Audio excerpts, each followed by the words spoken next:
참 재미있는 이 말씀을 저희들이 읽었습니다. 이 말씀을 통해서 능치 못함이 없으신 하나님이라는 주제를 가지고 제목을 가지고 좀 말씀을 드리도록 하겠습니다. 하나님께서 아브라함을 75세에 갈대아 우르에서 부르십니다. 그리고 이제 그에게 큰 민족을 이루도록 하나님께서 일하시겠다고 하시는 약속을 주십니다. 참 하나님께서는 참 저희들을 택하신다고 하는 것이 큰 축복이 아닐 수 없습니다. 정말 그 우상을 섬기고 죽어야 할 아브라함, 하나님의 심판을 받아야 마땅한 그 아브라함을 하나님께서는 부르셨을 뿐 아니라 그로 말미암아 큰 민족을 이루는, 그래서 열국의 아버지가 되게 하시는 이러한 놀라운 이 축복을 갖게 되는 이 아브라함의 모습을 보면서 참 오늘 저희들을 생각해 볼 때 저희들도 이 아브라함이 느꼈던 감사와 감동을 느끼리라 믿습니다.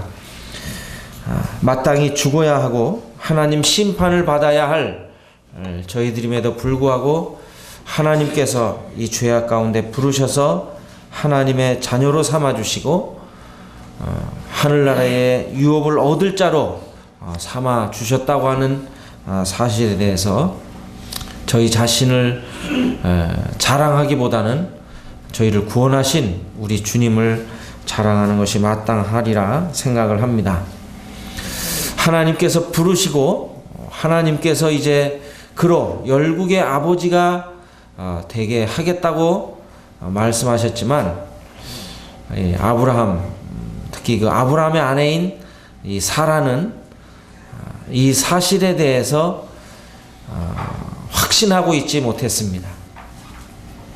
그래서 85세에 아브라함 나이 85세에 이제 이 사라는 자기 여종인, 이 젊은 여종인 하갈을 이제 취해서 자손을 낳을 것을 권면하고 아브라함은 그 권면을 받아들여서 이 85세에 이스마엘이라고 하는 이 아들을 출산을 합니다.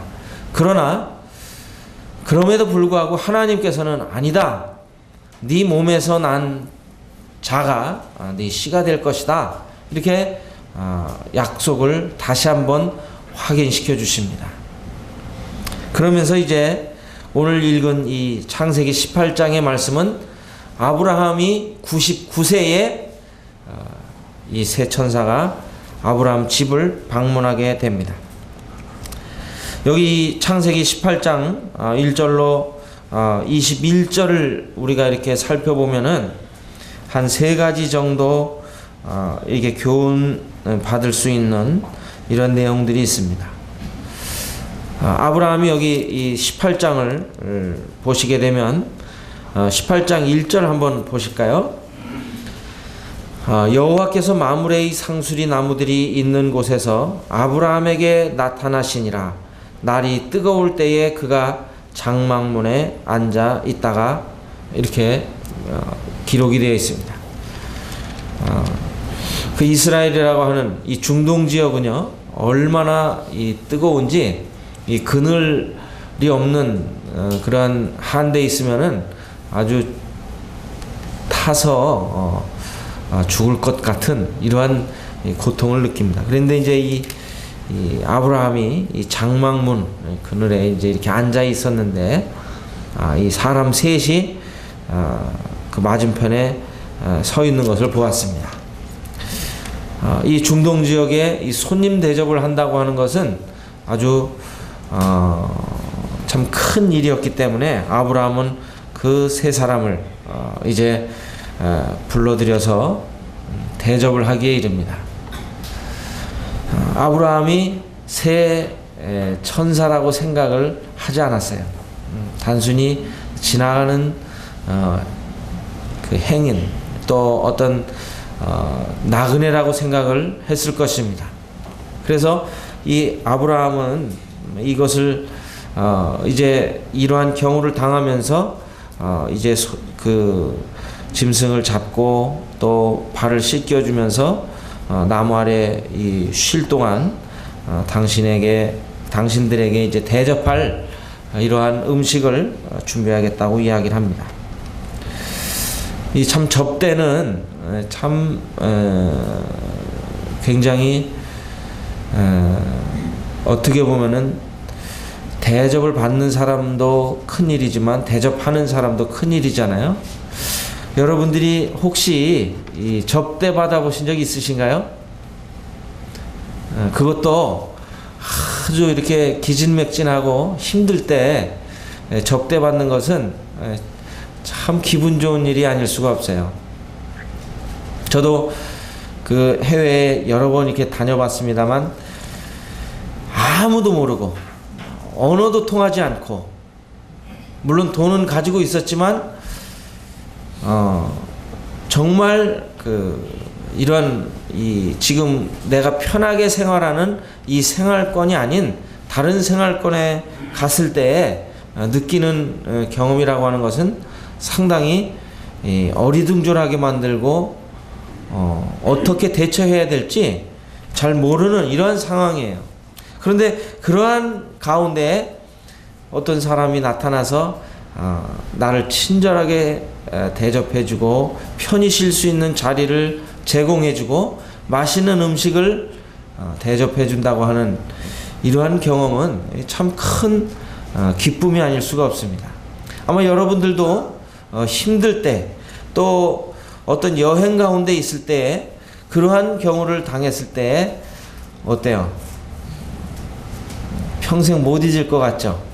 근데 사람이 쉽게 또 잊어버리잖아요. 근데 제 기억에서도 몇 번 이렇게 그런 일들을 경험했을 때 그분이 두고두고 고맙게 느껴져요.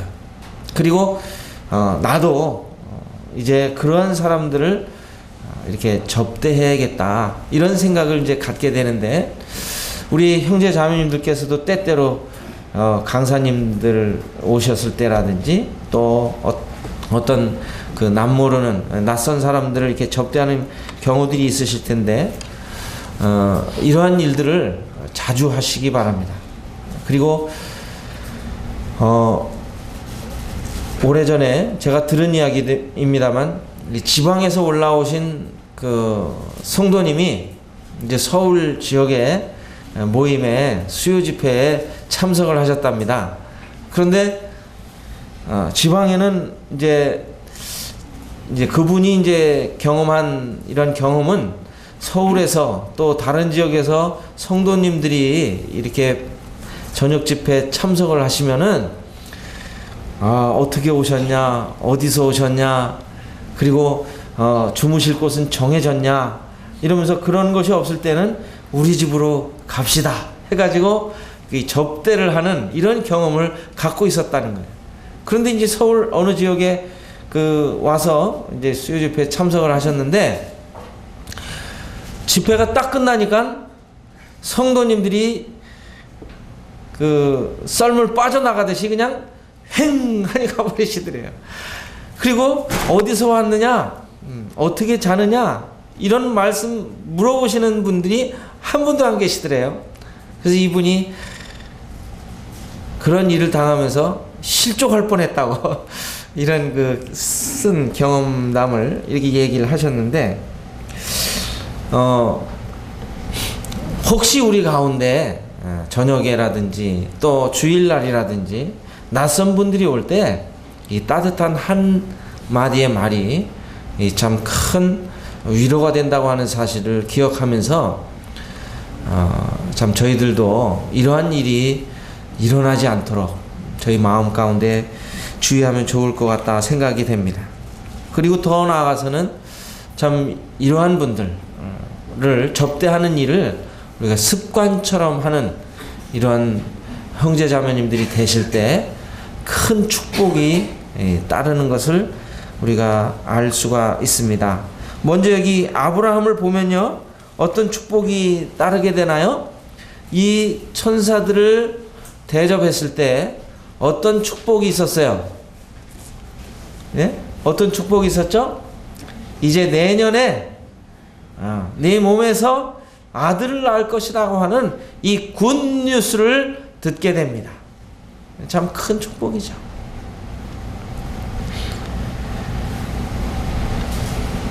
이 부지 중에 접대한 이 사람이 그의 가족에게, 그의 가정에 놀라운 소식을 가져다 주는 이러한 천사였다고 하는 사실입니다. 그래서 히브리서 13장 2절에 보게 되면 접대하는 일을 말씀하시면서 부지 중에 천사를 대접한 이들도 있었느니라 하는 이 말씀이 바로 이 아브라함을 가리키는 것이었습니다. 여러분, 저희들이 오늘 이곳에 천사가 나타났다 이렇게 가정을 한다고 생각해 보세요. 그러면은 너도 나도 어떻게 하겠어요? 우리 집에 오십시오. 우리 집에 오십시오. 하고 이야기를 하실 거예요. 그런데 천사가 이 보통 평범한 사람으로 가장을 하고 나타났다고 생각해 보세요. 그리고 그 사람의 신분이 우리가 생각하는 그 수준 이하라고 생각을 해보세요. 그러면은 아마 그런 성도님들이 별로 없으실 거라고 믿어요. 저는 그래서요, 가끔가다 저희 식사 시간에 좀 바보들어 오시는 분 계시잖아요. 돈으로도 온 분도 계시고, 그분들에 대한 갈등이 늘 있어요. 저분을 쫓아내야 될지, 저분을 환대해야 될지. 근데 이제 제 마음 가운데 결론은 저분이 천사일지도 몰라. 저분이 주님이실지도 몰라. 이런 생각을 갖게 돼요. 그래서 우리 형제 자매님들이 돈은 주시지 않을지 몰라도 이 식사를 접대할 때 정말 극진히 접대하는 이런 태도를 갖는 것이 정말 중요하다. 주님이 직접 말씀하셨어요. 마태복음 25장에서도 보면요, 35절로 40절을 보게 되면 누구든지 이 소자 중에 냉수 한 그릇만 대접해도 누구를 대접한 거라고 말씀하세요? 주님을 대접한 거라고 말씀하세요. 그래서 주님이 이제 심판하실 때 너 나를 대접했다 이렇게 이야기를 하세요. 그런데 주님 제가 언제 대접했습니까? 하면서 겸손하게 주님 앞에 나아갈 때 주님이 그 말씀을 하시잖아요. 누구든지 이 소자 중에 누구든지 이 그 소자 중에 한 사람에게 냉수 한 그릇만 대접하는 것도 나에게 한 거다. 그리고 주님을 대접했다고 생각하는 사람들에 대해서 너희들 나를 영접하지 않고 대접하지 않아야겠다 이렇게 말씀하실 때 그들은 제가 언제 주님을 대접하지 않았습니까? 항변합니다. 그때 주님이 뭐라고 말씀하세요? 이 소자 중에, 지극히 작은 자 중에 냉수 한 대접을 준 사람이 나를 대접한 거다 말씀하세요. 그렇다고 한다면 그 사람들은 어떤 사람들이겠어요? 자기들은 주님을 위해 열심히 섬기고 주님을 위해 열심히 대접한다고 했지만 사실은 진짜 주님을 대접하지 않았다는 거예요. 자기 욕심, 또 자기가 상 받을 것, 이런 것들을 생각하고 행했던 사람들이죠.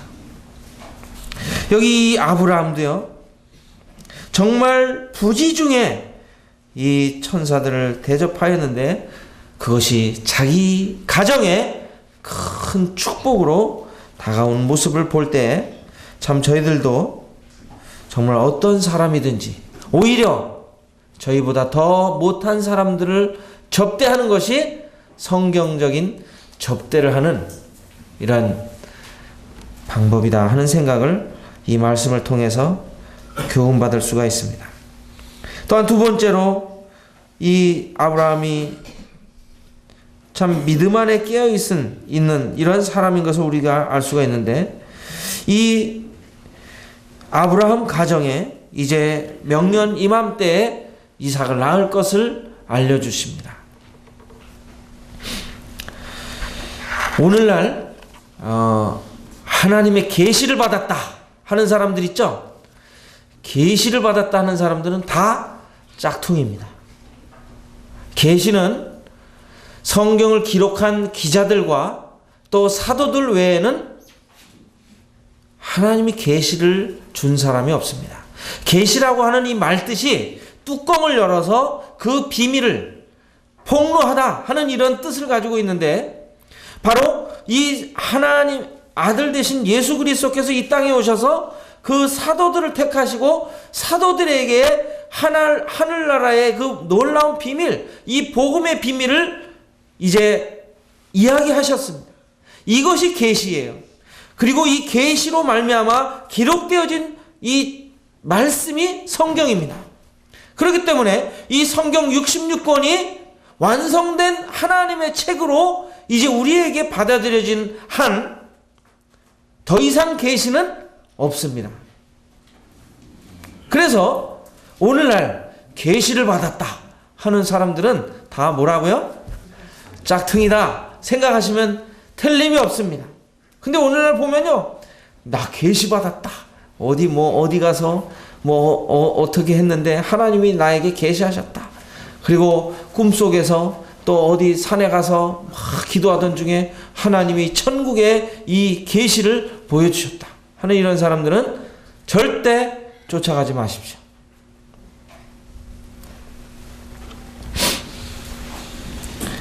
안모 씨는 아니지, 이모 씨는 안양에 새로운 천지가 개설됐다 해서 여기 오면은 구원받는다고 지금 주장을 합니다. 그 양반이 이제 지금 이 세상을 달리할 때가 가까이 오니까 더 기승을 부리면서 아주 그냥 열심히 그 집단에 소속한 사람들은 전도를 합니다.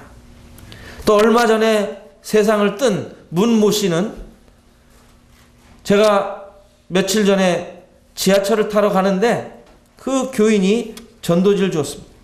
그런데 전도지를 보니까 그 양반 30세 때 사진과 또 미국의 어떤 사람이 그 그린 그림과 너무나 똑같아요. 그러면서 이분이야말로 메시아고 재림주고 이런 주장을 편 이 조그만 전도지를 봤습니다. 또 안모 씨는 자기가 성령 하나님이라고 죽고 나서 그 교인들이 주장을 하고 있습니다. 제가 볼 때는 이문한 저수지에 빠져가지고 다 죽어야 할 사람들이에요. 그런데 오늘날 많은 사람들이 여기저기서 내가 하나님이다, 내가 예수다 라고 이렇게 주장을 하는데요, 다 가짜입니다. 문모 씨는 뭐라고 그러냐면은 요한복음 16장 13절 말씀을 그 전도지에 기록을 해놓고, 진리의 성령이 오시면 그가 자의로 말하지 아니하고 아버지께서 말씀하신 것을 다 말하리라. 여기에 보면은 그가 오신다고 할 때 그가 누굽니까?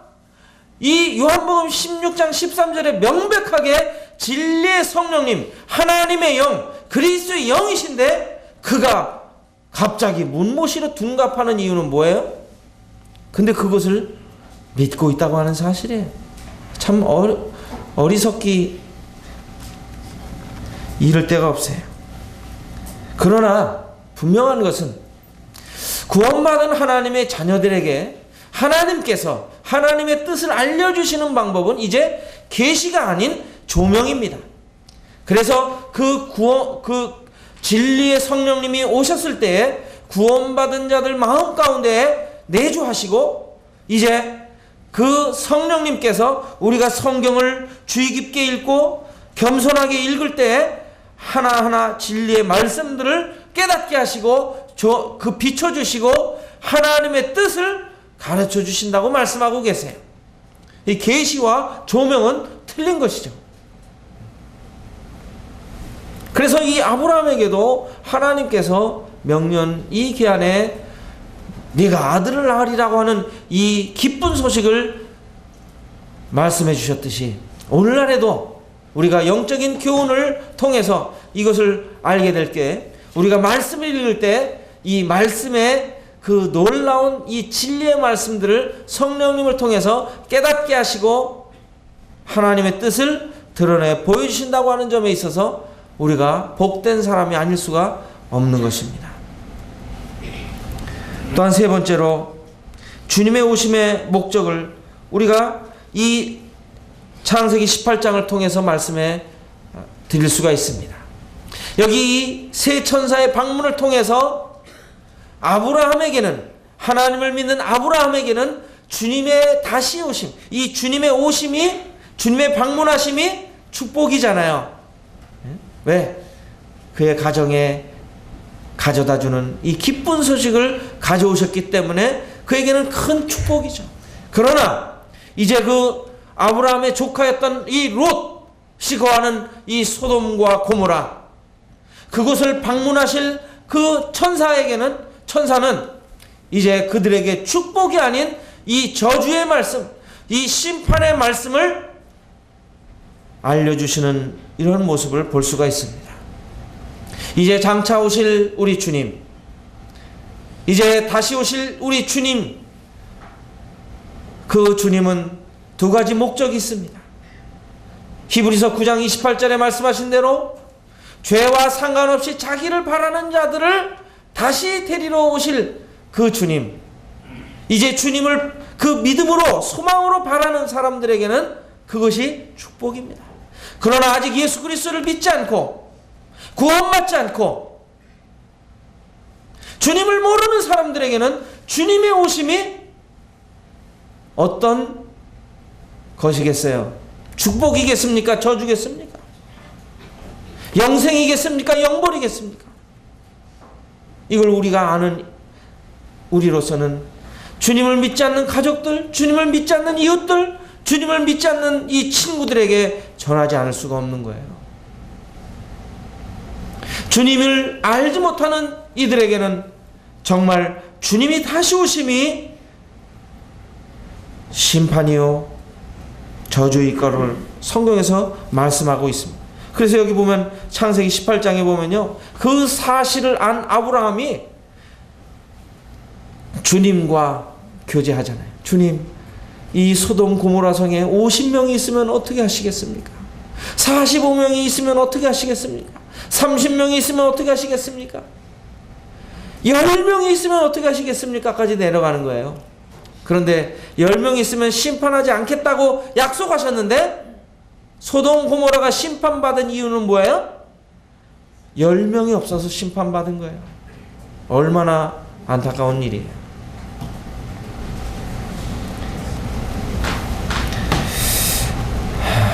참 우리들이 이 성경을 보면서 이러한 교훈들을 받게 될 때 참 우리들이 주님을 참 경외하지 않을 수가 없습니다. 오늘 이제 본문을 들어가서 다시 창세기 18장 13절로 15절을 보면서 우리들이 주님이 주시는 교훈을 받기를 원합니다.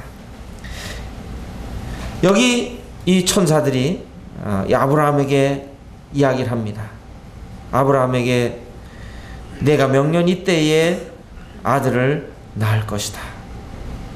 그런데 이제 읽진 않았습니다만 여기 12절에 보면은 이 말을 들은 이 사라가 12절 한번 읽어보겠습니다. 시작.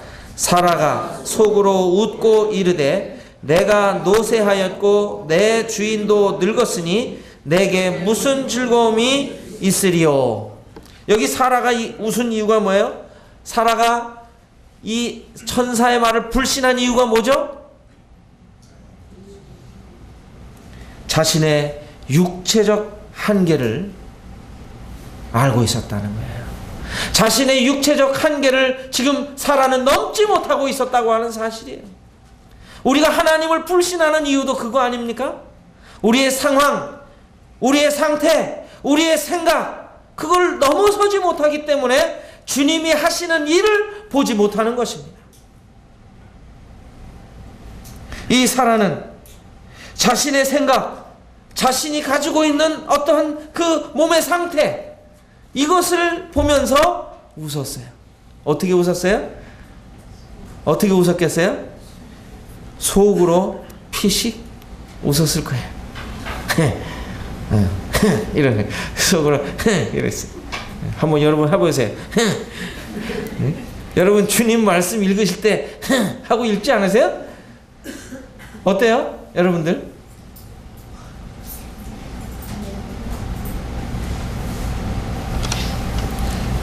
기가 막혀요. 하나님 입장에서 볼 때는 어때요? 기가 막힌 거예요. 하고 웃으니까. 이 사라는 근데 그렇게 웃어서 속으로 웃으면서 마음속으로 뭐라고 얘기하고 있어요 지금? 뭐라고 되뇌이고 있습니까? 내가 늙었고 노쇠하였다는 건 뭐예요? 늙었다는 거예요. 내 주인도 늙었다는 거예요. 할망구 할아버지가 도대체 아기를 낳을 수 있어? 생각하는 거예요. 여러분 하나님 말씀 읽을 때 우리 그렇게 보지 않으세요? 저기 지금 보니까 내게 무슨 즐거움이 있으리요? 이게 무슨 말이에요? 내가 할망구가 됐고 내가 저 아브라함이 할아버지가 됐는데 내게 무슨 즐거움이 있으리요? 무슨 즐거움이 있다는 겁니다. 아기 낳을 낙이 없다는 거예요.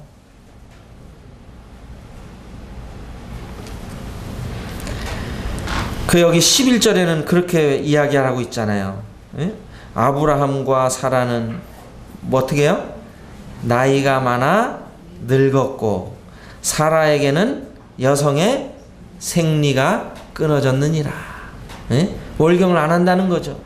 여러분 여자들이 월경을 안 한다는 건 뭐예요? 아기를 가질 수가 없다는 거 아니에요. 우리 여기 여자분들은 쉽게 이해가 되시잖아요. 특히 월경이 끊어지신 분들은, 생리가 끊어지신 분들은 이해가 되시잖아요. 지금 우리 백원녀 모치님이 연세가 어떻게 되세요? 87세죠. 그러니까 지금 사라의 나이가 언제 때 이삭을 낳았어요? 90세 때 낳았잖아요. 지금 비까비까 하신 거예요. 여러분들 지금 백원년 모치님이 자녀를 출산하신다면 여러분들 어떻게 보시겠어요? 어이구 축하합니다. 그리고 하시겠어요? 여러분 여기 있는 애들도 우리 할머님이 애기 난다 그러시면은 하시지 않겠어요? 우리가 성경을 읽을 때요 실제적으로 한번 보셔야 돼요. 지금 사라가 그런 상태라니까요. 그러니까 사라가 그렇게 이야기한다고 하는 것은 여러분에게 거북스럽게 느껴집니까? 자연스럽게 느껴집니까? 사라의 태도가 오히려 그래 맞아 사라가 맞지 하나님이 노망이 드셨어 이렇게 생각을 하실 거란 말이에요. 그렇죠? 근데 주님이 뭐라고 말씀하시죠? 13절에 한번 보시겠습니다. 13절 하주에 한번 읽어보세요. 여호와께서 아브라함에게 이르시되 사라가 왜 웃으며 이르기를 내가 늙었거늘 어떻게 아들을 낳으리요 하느냐. 주님 뭐라고 말씀하신다고요? 사라가 왜 웃으며 사라가 왜 웃으며 왜 웃냐는 거예요.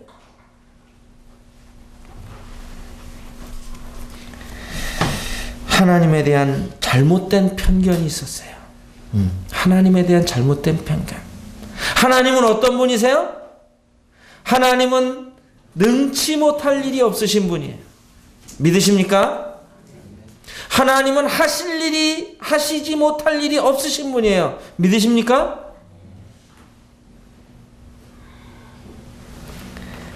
그런데 하나님을 불신하는 사람은요, 하나님 하시는 일을 못 봐요. 그리고 하나님의 하시는 일도 불신하게 돼 있어요.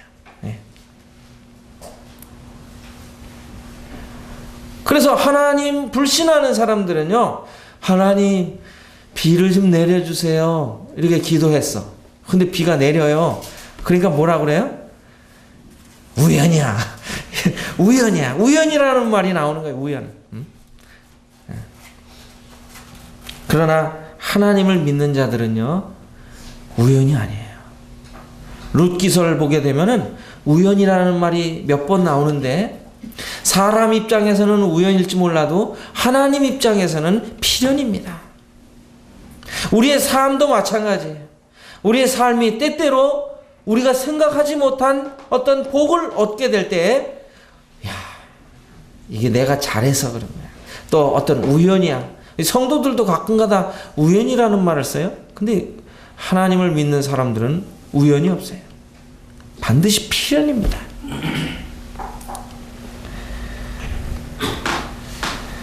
이 누구죠? 이 사랑은 자신이 이 육체적 한계를 벗어나지 못하였기 때문에, 자신의 생각을 벗어나지 못하였기 때문에 이렇게 하나님이 하신 말씀을 깨닫지 못했어요.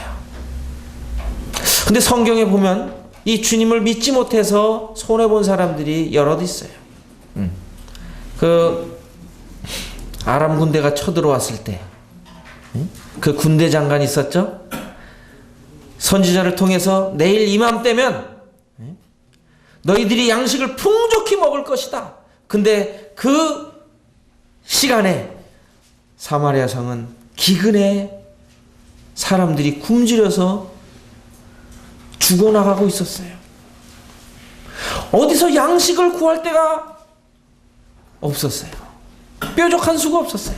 그런데 선지자가 이야기하기를, 하나님이 이르시되 내일 이맘때 너희들이 양식을 풍족히 먹을 것이다 이야기하니까 군대 장관이 그 이야기를 듣다가 사라처럼 피식 웃으면서, 하나님이 하늘의 창을 여신들 어찌 그런 일이 있을 수 있을까? 비웃었어요. 근데 그 다음날 정말 하나님이 하신 그 말씀 그대로 일이 이루어졌나요? 안 이루어졌나요? 이루어졌습니다.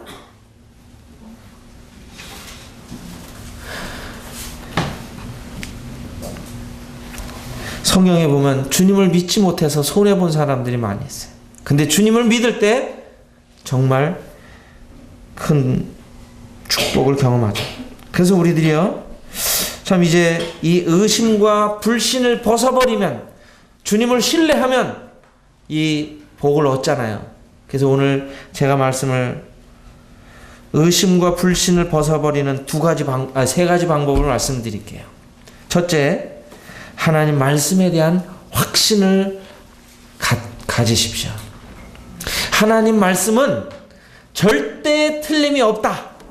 이런 확신을 가지시기 바랍니다. 여러분, 이 성경 말씀은요, 내가 확신을 갖든 갖지 않든 하나님의 말씀입니다. 정확 불변하는 하나님 말씀이에요.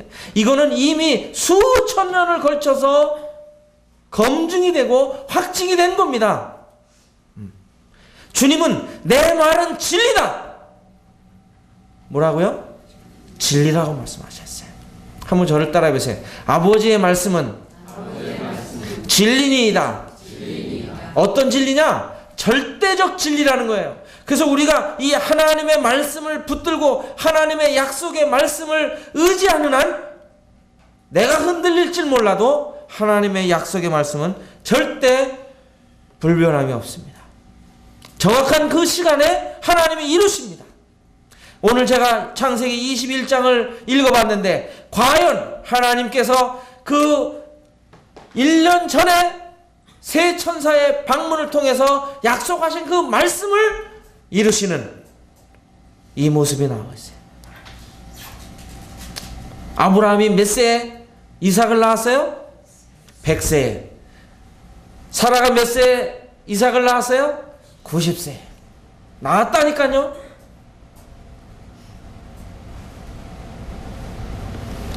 그래서 우리들이 하나님 약속의 말씀에 대한 확신을 갖는 게 중요해요. 이 하나님의 말씀은요, 이 말씀을 읽다가 이렇지 않을까? 이렇게 생각하시면 안 돼요. 100% 이 하나님 말씀은 확실한 거예요. 이 참된 신앙은 결국 하나님의 말씀에 대한 절대적 확신을 갖는 데 있는 것입니다. 또한 두 번째로 이 하나님 말씀을 보면서 확신할 뿐만 아니라 주님의 임재를 경험하는 삶이에요. 이것은 제가 신비주의적 경험을 말씀드리는 게 아니에요. 여러분, 아는 성도님들은 아세요.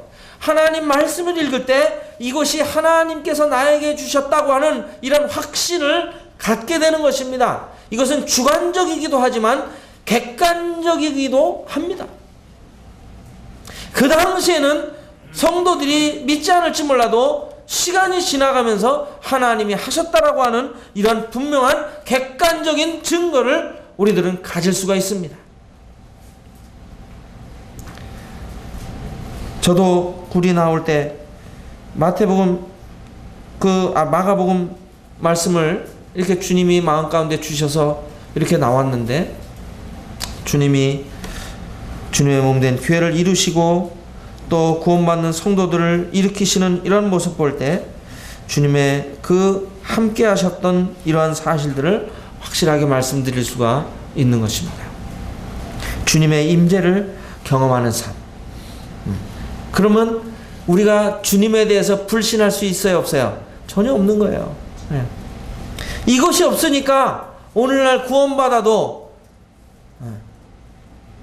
주님 말씀에 대해서 확신을 갖지 못하는 거죠. 여러분, 세상에서 제일 불쌍한 사람이 누군지 아세요? 세상에서 제일 불쌍한 사람. 저는 참 그런 사람들 보면 너무나 안타까워요. 어떤 사람이냐? 잘못된 것을 믿으면서 진리로 착각하는 사람들. 아까 이문한 이런 양반들.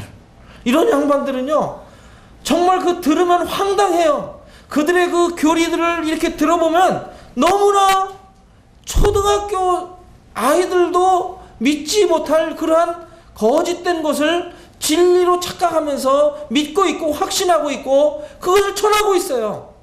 참 이런 사람들 볼 때 참 불쌍해요. 그런데 이런 사람들보다 더 불쌍한 사람들은 누군지 아세요? 참된 진리를 우리가 믿으면서도 거짓 것을 믿는 것처럼 믿지 못하는 성도들. 이게 더 불쌍한 거예요. 응? 우리가 지금 뭘 믿고 있습니까? 몰몬경을 믿고 있습니까? 불경을 믿고 있습니까? 절대 불변의 진리인 하나님 말씀을 믿고 살아가는 사람들 아닙니까? 그런데 이 참된 주님, 참된 진리를 믿으면서도 우리의 생각, 우리가 가지고 있는 소유, 우리의 어떤 상황, 이런 것들을 이야기하면서 주님을 믿지 못하는 거예요.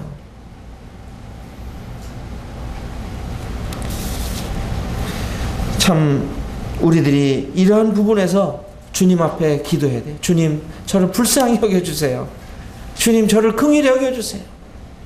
제가 믿음이 없습니다. 저의 믿음을 도와주세요 하고 기도해야 돼요. 근데 라오디게아 교회의 모습이 어때요? 오늘날 시대의 교회의 모습과 같지 않나요? 라오디게아 교회는 나는 만족하다, 나는 자족하다, 나는 부유해서 부족한 것이 없다. 근데 주님 뭐라고 말씀하세요? 오히려 부족한 게 있다. 너 벌거벗었다. 안약을 사서 발라라. 너의 수치를 빨리 옷을 입어서 가리워라. 말씀하시잖아요. 우리들은 물질적인 풍요와 물질적인 어떤 부요 때문에 만족을 누리며 살 것이 아니라 주님이 없음으로 인해서 고통을 느끼고 주님을 소유함으로 인해서 기쁨과 만족을 누려야 할 사람들입니다. 이렇게 하기 위해서는 세 번째로 기도에 깨어있는 삶이 필요합니다.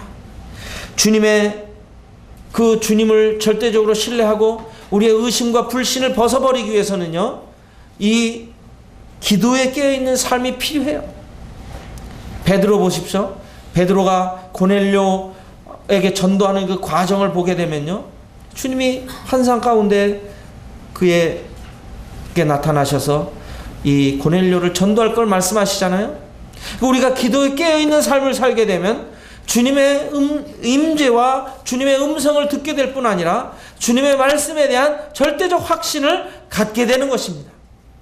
이게 우리가 다 알고 있으면서도 이것을 잘 실천하지 못하니까 어때요? 주님의 말씀에 대한 확신과 의심을 가지면서 살게 되는 거예요. 진리를 소유하고 있으면서도 마치 거짓 것을 믿는 사람들처럼 이렇게 불쌍한 삶을 살아가는 거죠. 그래서 올 한 해는 참 저희들이 하나님을 더욱 알고 경험하는 삶을 통해서 우리의 한계를 뛰어넘는 신앙의 거인으로 나아가기를 소원합니다. 그래서 이제 인간 능력의 한계는요, 주님의 약속을 의심하게 만들지만 인간 능력의 한계는 바로 주님의 사역의 시발점이기도 합니다. 뭐라고요? 내가 한계를 느낄 때에 주님이 하실 수 있는 시발점이 되는 거예요. 그래서 참 주님, 제가 주님을 참 신뢰하지 못하겠습니다. 이거 그대로 얘기하시면 돼요. 네, 그런 마음이 드는 분들은 주님, 제가 주님을 이게 주님 말씀을 잘 못 믿겠습니다.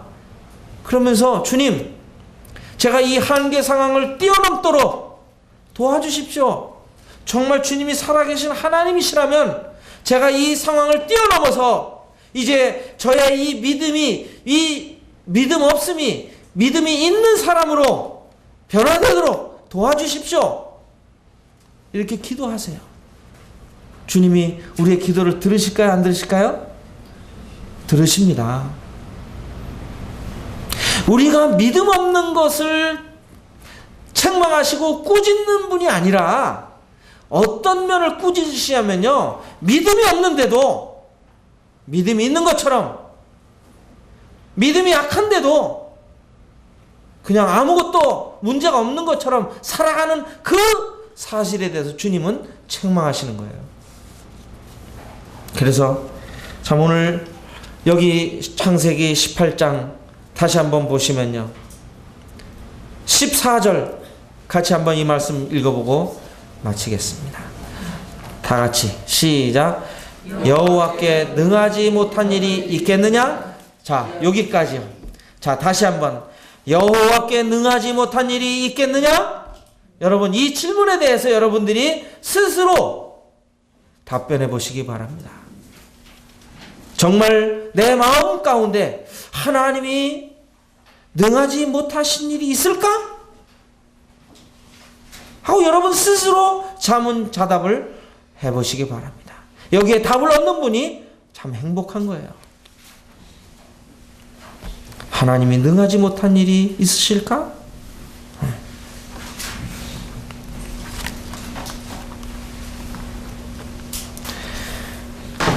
능치 못하심이 없으신 하나님, 그분을 저희들이 올 해 시작하기 전에 다시 한번 기억하면서 참 주님을 바라보는 가운데 걸어가시게 되기를 바랍니다. 기도하겠습니다. 아버지 하나님, 참 사라의 불신한 이러한 모습이 바로 저희의 모습임을 고백합니다. 참 저희들도 사라와 같이, 아니 사라보다 더 하나님을 신뢰하지 못했던 부분들을 이 시간 회개합니다. 아버지 하나님, 저희를 불쌍히 여겨주시고 저희를 긍휼히 여겨 주시옵소서. 그리고 저희의 마음 가운데 하나님 말씀을 통해서, 기도를 통해서, 주님의 임재를 통해서 이 의심을 버리고 주님을 신뢰하는 믿음 가운데 걸어가는 2013년이 되게 하여 주시옵소서. 주님께서 저희와 함께 하심을